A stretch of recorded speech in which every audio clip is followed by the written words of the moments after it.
Hey guys, it's me, Gabriel, your young healer of the Wolfpack. So, your morning boost for today is about how to offset a negative situation. And one of the big ways we can do that, you find yourself in a spot where it seems like there's just that negativity. People are either angry or sad or what have you, anything but that joy of God. And one really great way is just to ask for love, like in your heart, like in your mind. Repeat, I ask for love.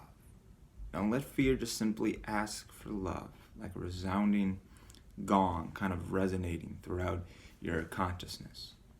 Um, Not to say, oh, he needs to do this or he needs to do that.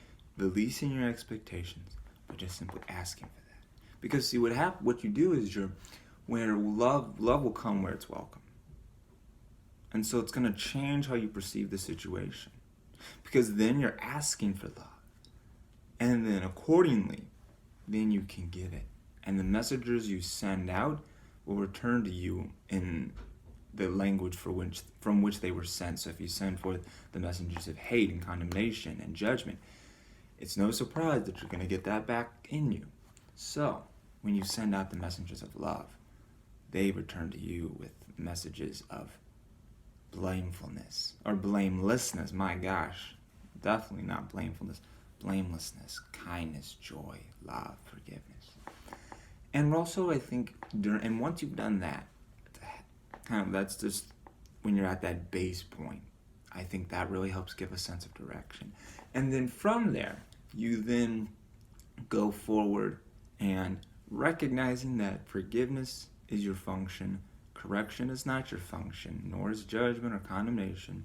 And I often find that when I do those things, like when I'm judgmental and I'm condemning and accusing and blameful, I feel very confused about myself. It's a lot of this gnashing with teeth, and it's not how we're supposed to be. But when we recognize that it's simply our purpose to forgive, and to forgive is to overlook, and to recognize that what your brother did to you is of no effect and it is not real. Because a partial forgiveness, one that where you say you forgive but you still hold it against them, I still have this reminder of that person that they did that, and you don't really fully forgive them, so you haven't really done anything in that regard. The forgiveness isn't complete yet. And that's why sometimes the situation may arise again, because it's like, listen, you didn't forgive entirely. You can't just halfway do it.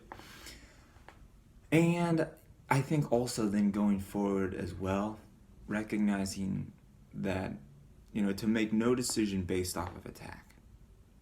And to recognize that attack will never get you what you want.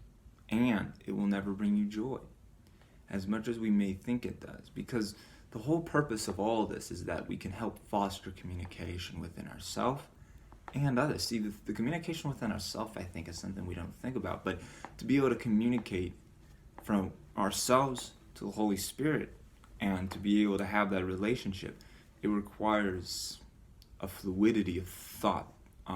If there's a bunch of garbage blocking like a pipe, it's not going to be able to flow with the waters that need to run through it. And in similar fashion, that's how it is. And how we, the light that flows from the Holy Spirit to us can then be shined out to everybody else. It's kind of like a prism. And this is kind of the cool part, is that, the light, because this is how a prism works. You have pure light shines into this prism, and then it's spreads out. I think it dissipates. But it spreads out to the different colors, red, blue, violet, what have you. And so that's kind of a fun way of looking at it. It's all the different colors of God's love.